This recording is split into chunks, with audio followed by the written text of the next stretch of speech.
Welcome back, everyone. I should say, welcome us back, Cam, I know, really. After all this time. to our worlds beyond. I always say at the beginning of many of our episodes, it's been a long time, and you've been busy with this, and I've been busy with that. I won't even bother. Oh, yeah.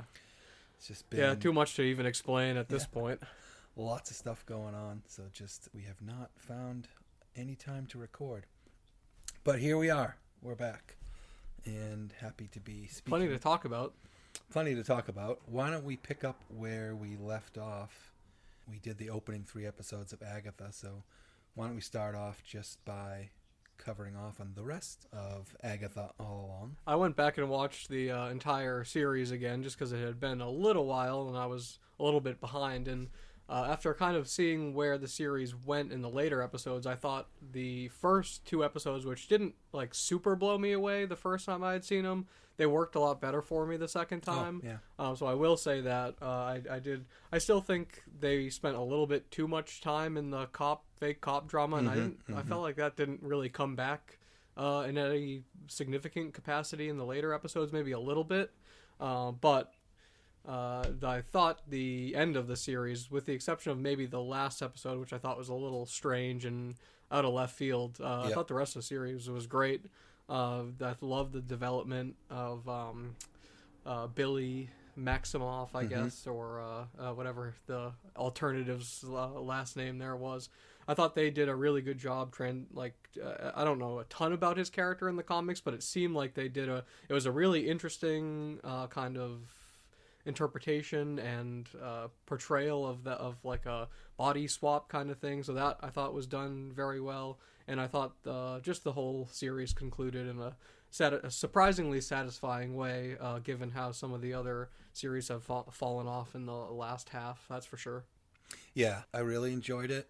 Like I said, I did like the first episode. I did like the way that it sort of, not sitcoms, it went to sort of like those, British or European crime dramas. Right. I overall thought when the show was doing its own thing and telling its own story is where I thought it was strongest. When in certain episodes, I don't remember which number it was, but the one that really focused on, what's his name there? Maximoff?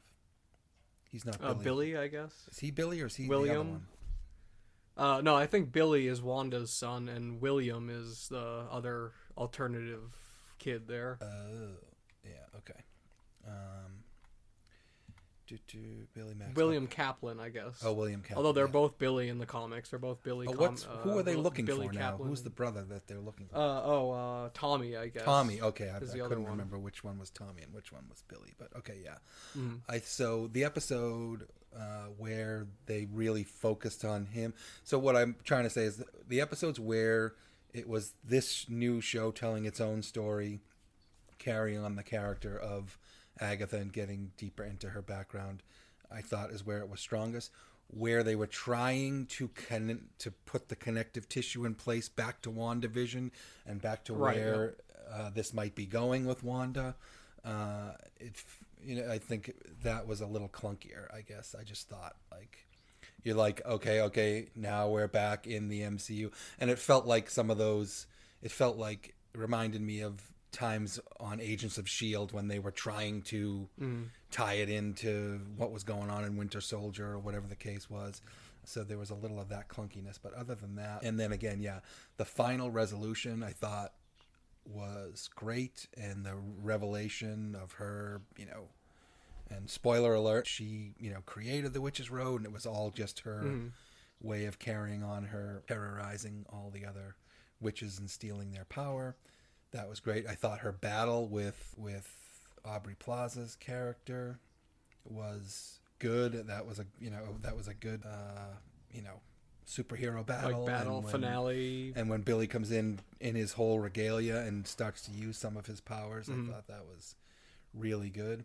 But I will agree with you, and our friend Jen watched the final episodes with me.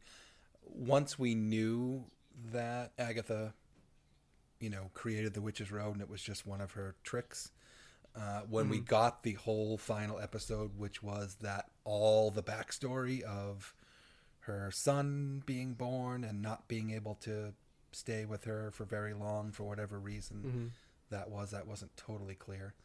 And then going through the story of all the witches and what she was doing, I thought it was a little bit of a letdown after the slam bang climax in the previous episode and Agatha becoming a ghost, and now she's on the mission with Billy to find Tommy, and we know it's gonna link up with Vision Quests probably, and with whatever's happening with Wanda in the main MCU storyline and all that. And so then to spend a whole episode, or I may be confusing some of the stuff. Maybe they did come back to that at the end of that final episode after giving all the history and give you that sort of right. Yeah, I think with her that's and Billy. what happened. Yeah. But yeah, so I may have that out of sync sequence. But point being, it was cool, and it was in and of itself, it was a cool little thing to show the history. But it was just kind of a letdown after the sort of finale that we got in the previous episode, and it was like, right, there was a point where I'm like, okay, we get it, she went to all these different witches individually or their encampments and pulled it over on them and zapped them all. We don't need a whole hour of this, you know what I mean?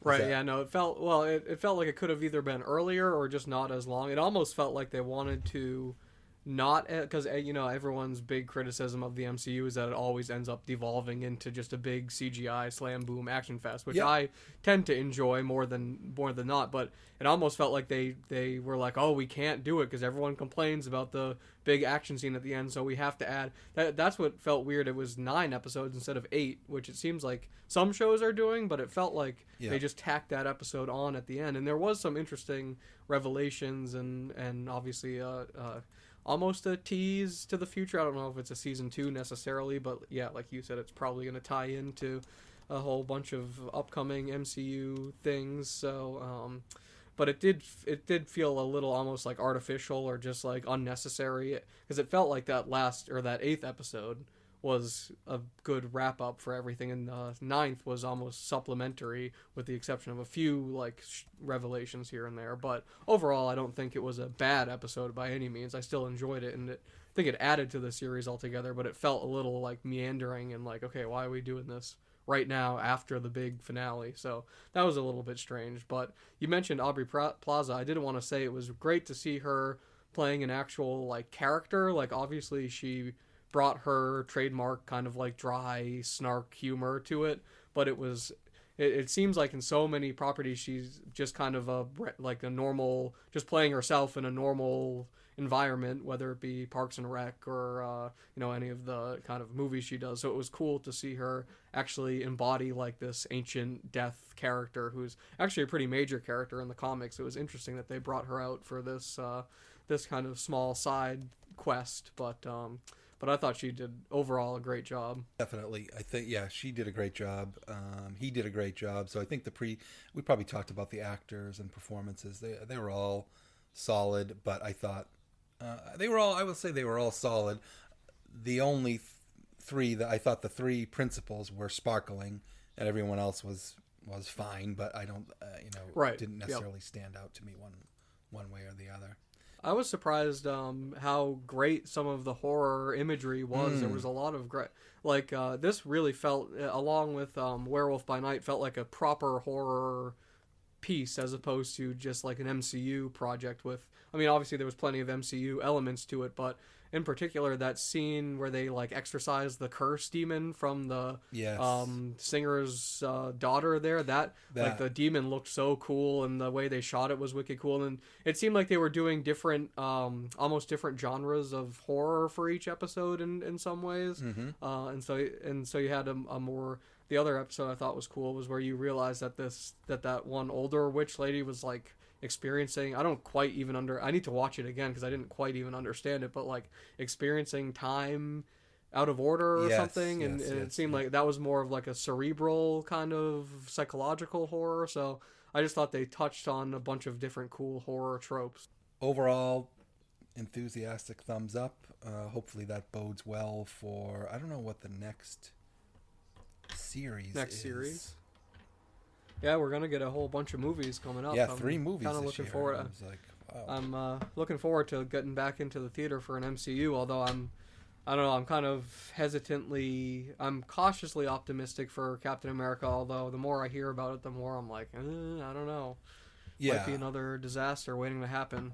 hopefully not. Like when when I saw the first trailer that came out, I was like, yep, it doesn't seem like it's going to be like mind blowing or, Mm-hmm. it's just going to be a straight up Winter Soldier ish type spy movie, and that's fine. But then, yeah, I heard as recently as like a month ago that they were still they did reshoots like after test screenings and Right. stuff like that, and I'm like, oh boy, or they had to change some storyline or something like that. Isn't that didn't they have to do that with Falcon and Winter Soldier too because of the pandemic? I think both had like storylines that ended up being a little bit too close or hit some sort of sensitive topic, so they decided to pivot away from it. But Yep. I think the most recent reshoots have all been story. Like as far as I know, anything that had to do with that was like before they even started shooting. I think all the recent reshoots are just all story and character motivational kind of stuff as far as I know. But I've read some leaks and stuff, and I think it has the potential to be a fun silly comic book adventure, although I don't know how well it's going to resonate with audiences, so that should be interesting.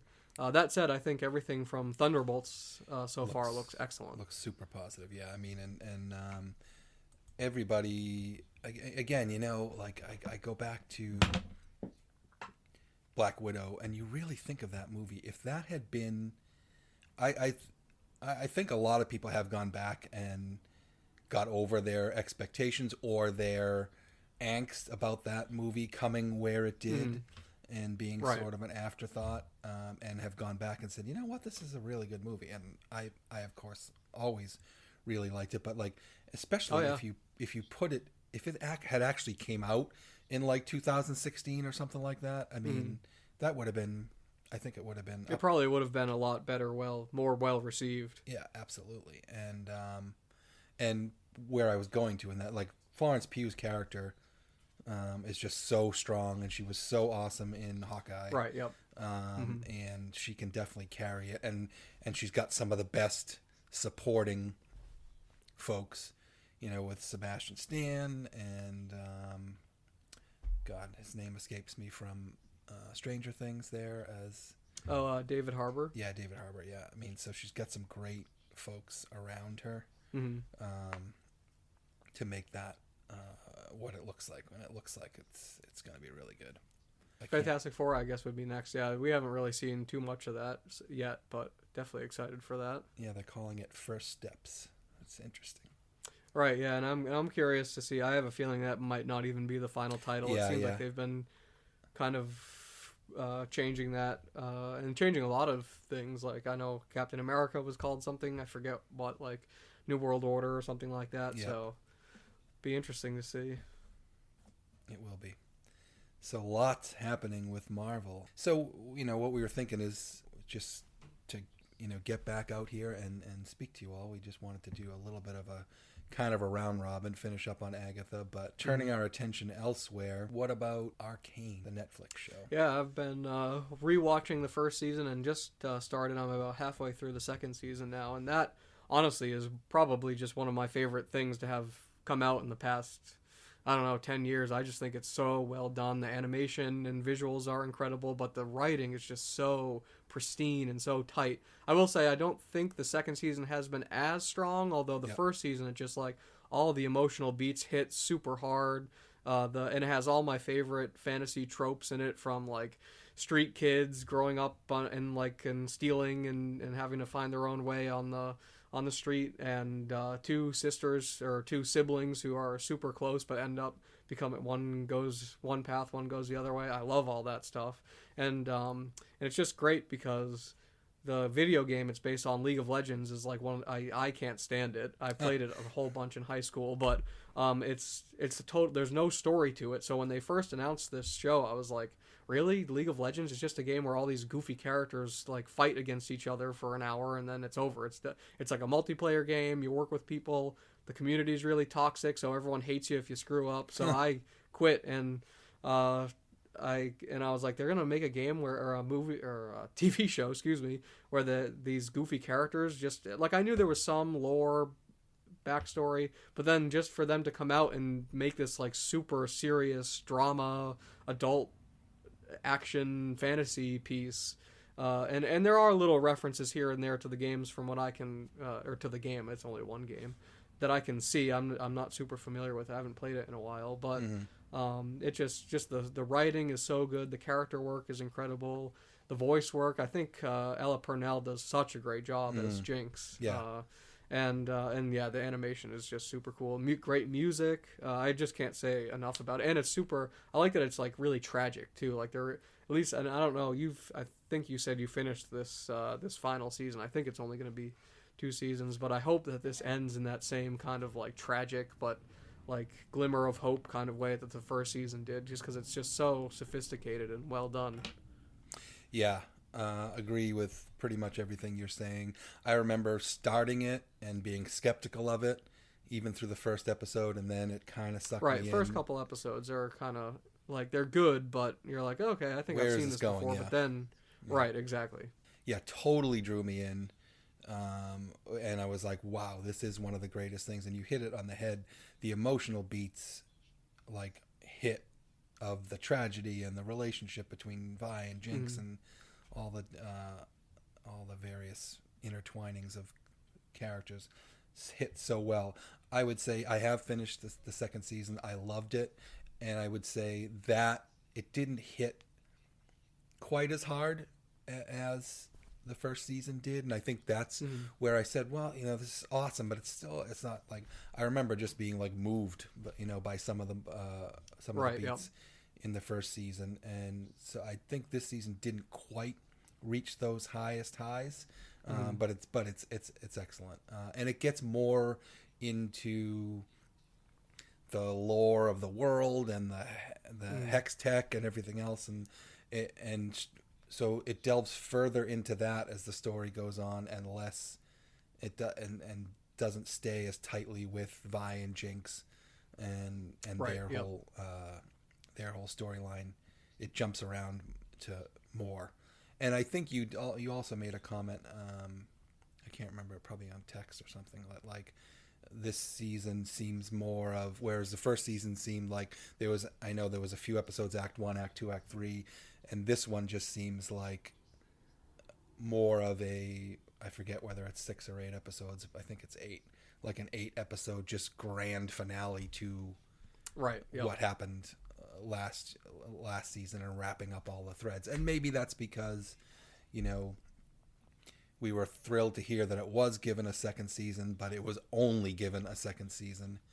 Once again, I think you have writers, it's both a blessing and a curse, this whole thing of like, Netflix is so notorious for canceling everything, Lockwood and Co. And otherwise they give, they say, oh, well, we're going to give you a final season. I think that's both great to allow the showrunners to wrap up the story as opposed to just, leaving it hanging. But at the same time, I feel like there's all sorts of compromises and decisions. Evil comes to mind, the show that started on CBS and ended up on whatever it was, Paramount. And they got a final season, and they were able to do some stuff on the seasons on streaming that obviously they couldn't do on network television.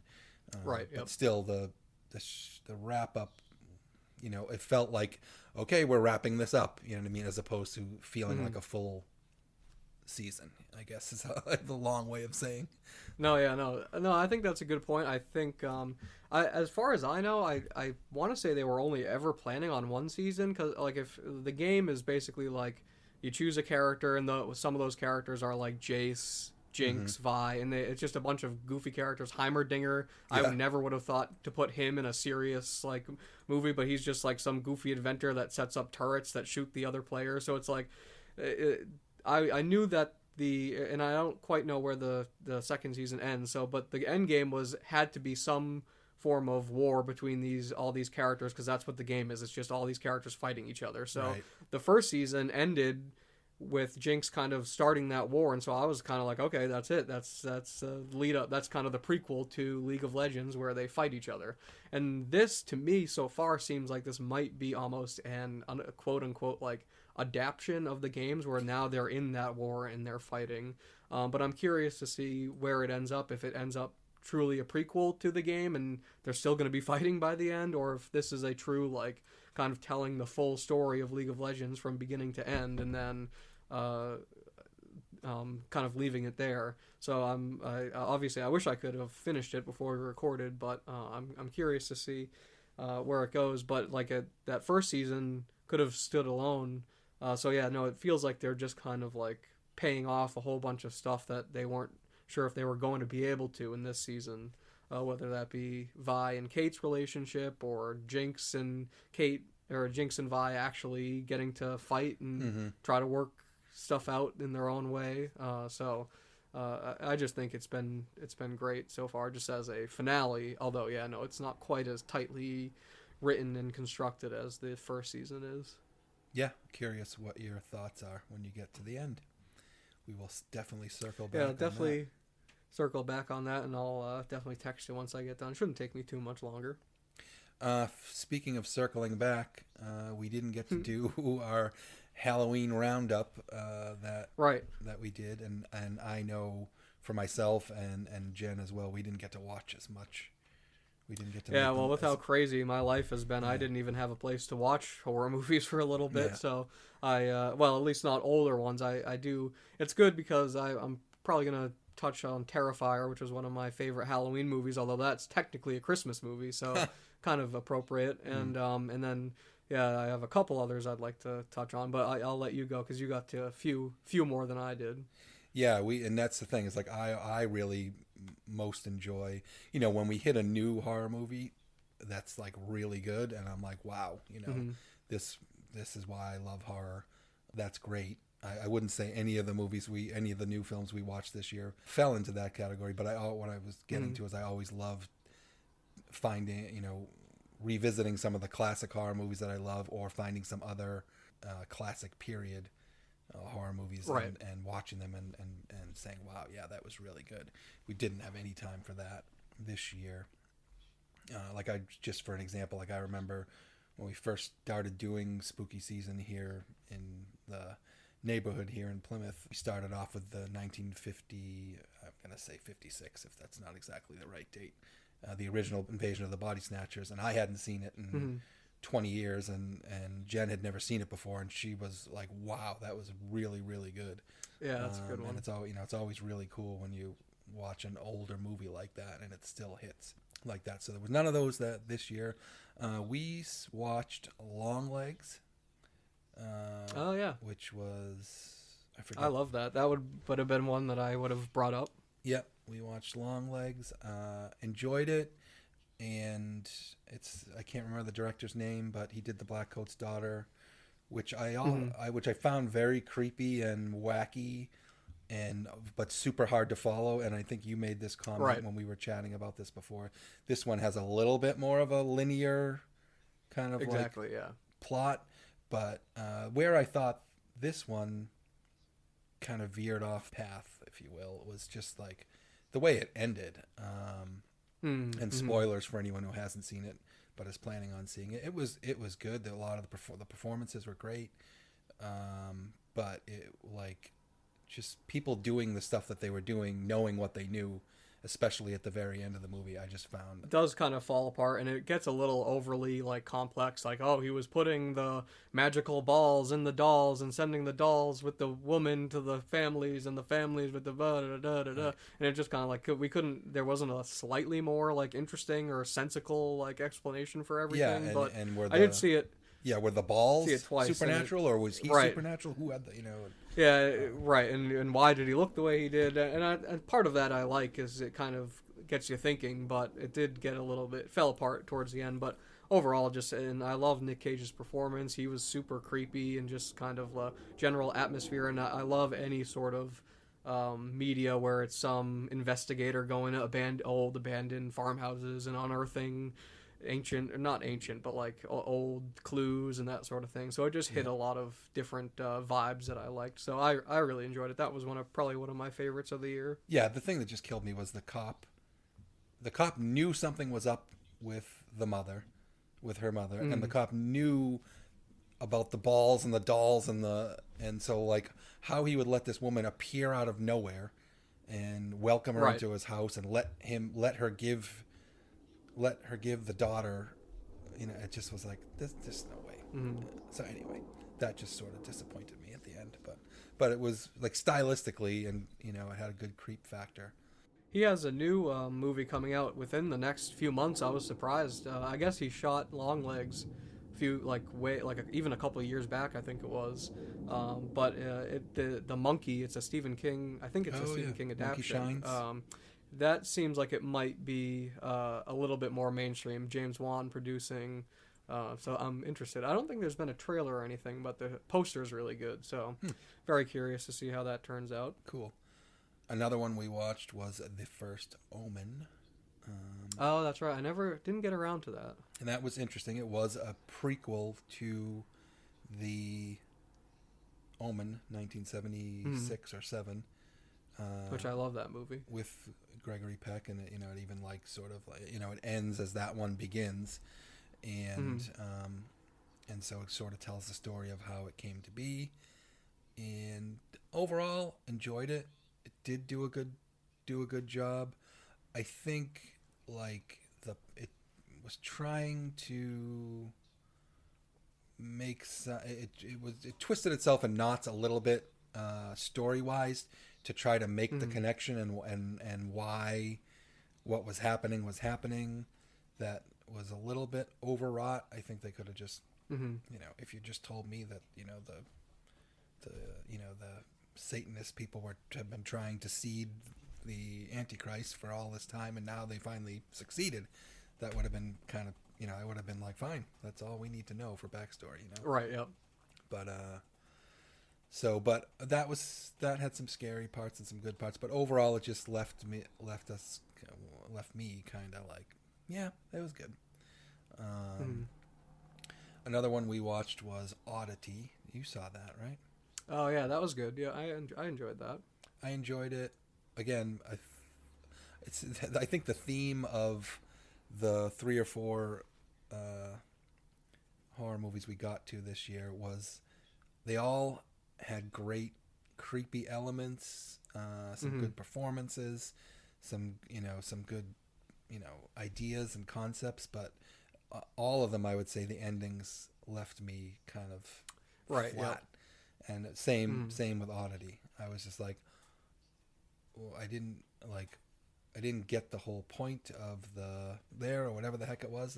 Right. I mean, I understand that's some kind of folklore thing with stuffing the things from the 2 people into this one thing, and it gives it life. And I don't know if it's related to like a golem. I think that might have been what it was going for. And I think the whole thing was there was no surprise. Right. In that movie, like it was.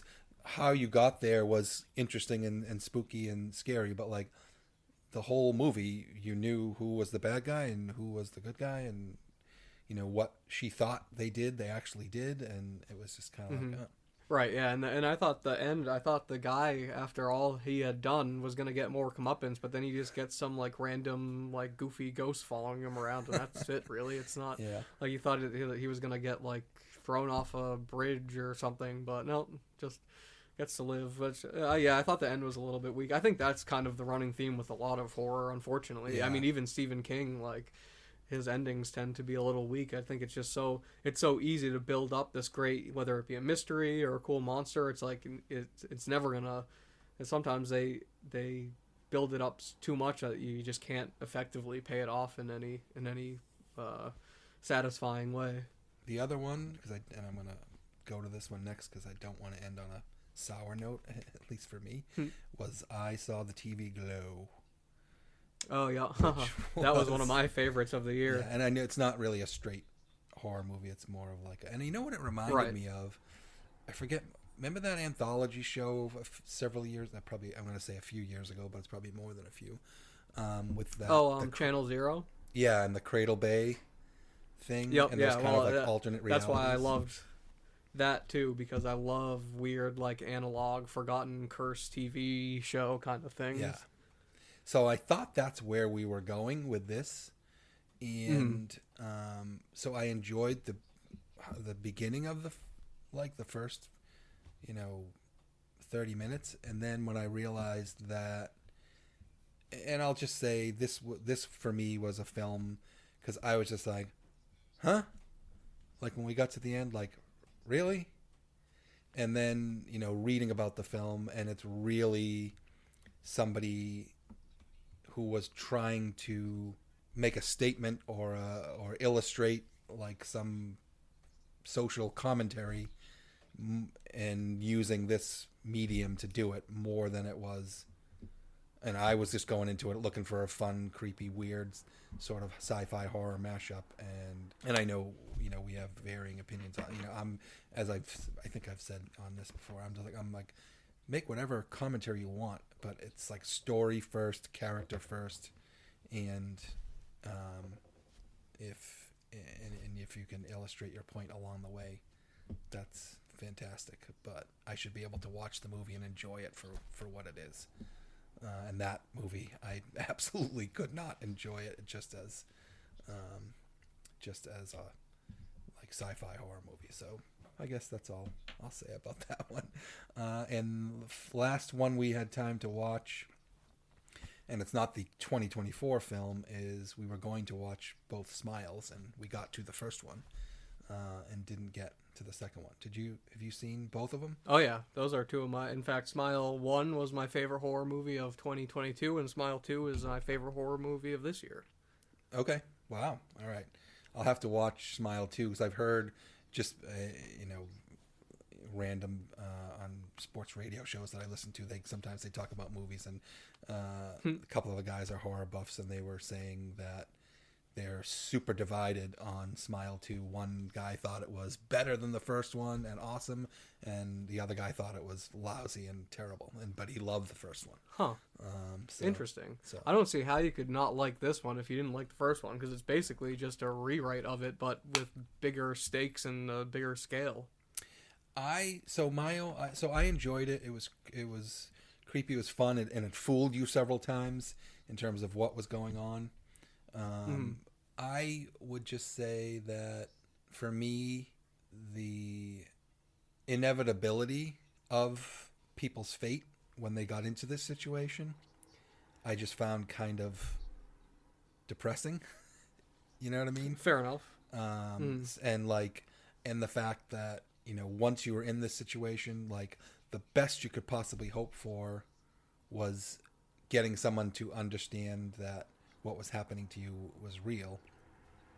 But other than that, there was no way out. There was no way to overcome your circumstances. And so I just found that, I know there's a word for that, just kind of like, bummed me out as I was watching the movie, but I enjoyed it, But I just think the way that the movie does tension and jump scares, and the cat scene where the kid unwraps the dead cat is just so disturbing to me. Just like, it's kind of almost like a cringe. That's almost like a cringe horror moment in a lot of ways. But and it never goes too far into the cringe horror. But I would say both of them have a little bit of that. And just I actually like the inevitability, because it kind of like allows you to push off any sort of like hope that there's going to be a plot resolution, and just lets you just throw scary stuff at you just constantly. Right.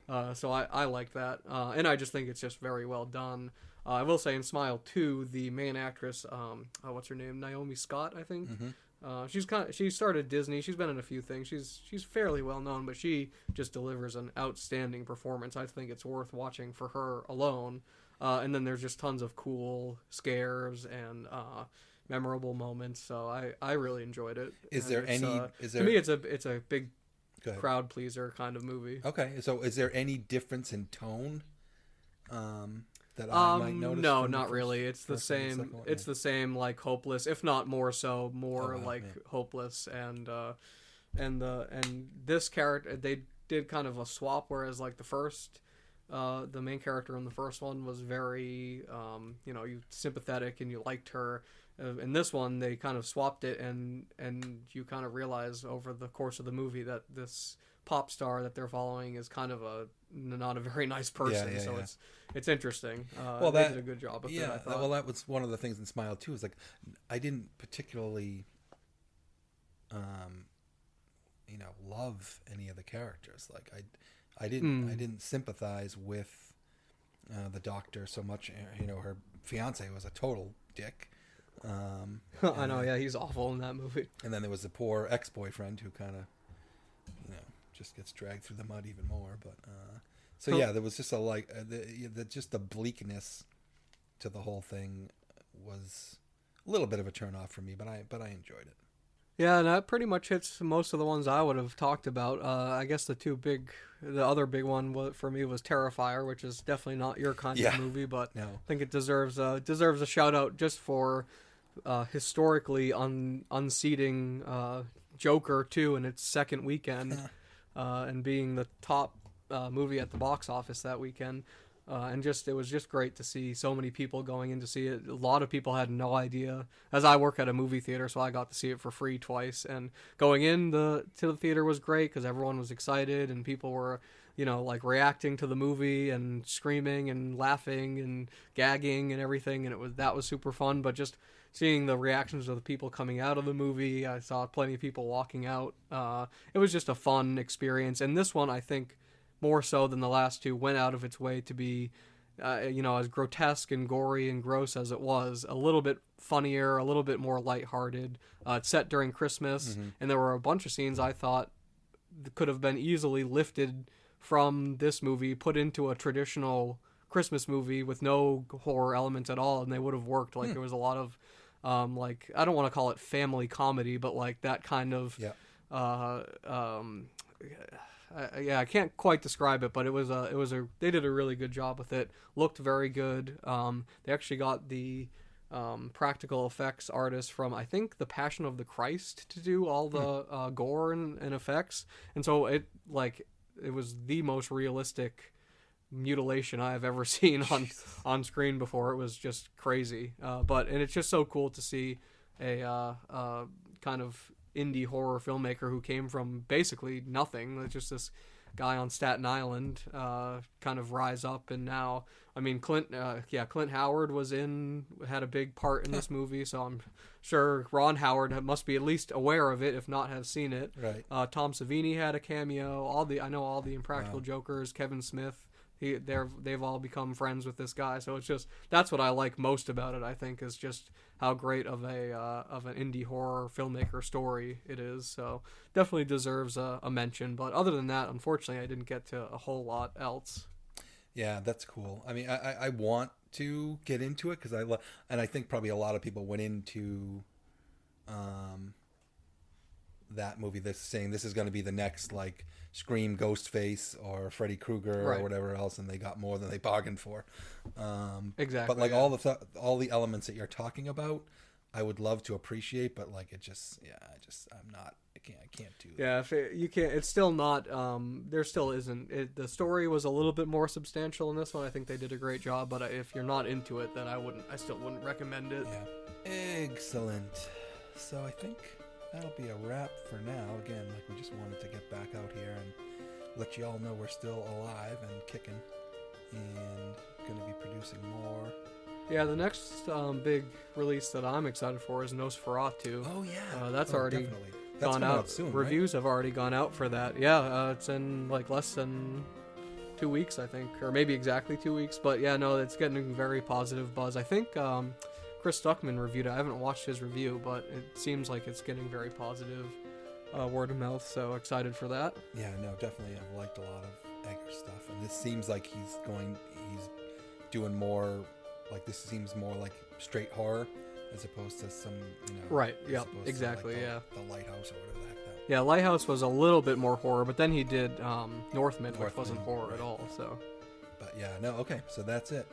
Look for Nosferatu coming up soon to a podcast emporium near you. All right, well, we'll wrap it up there. Everyone have fantastic holidays, and keep watching films and shows, and we will too, and we'll be back to talk to you again soon. See you on the next one, guys.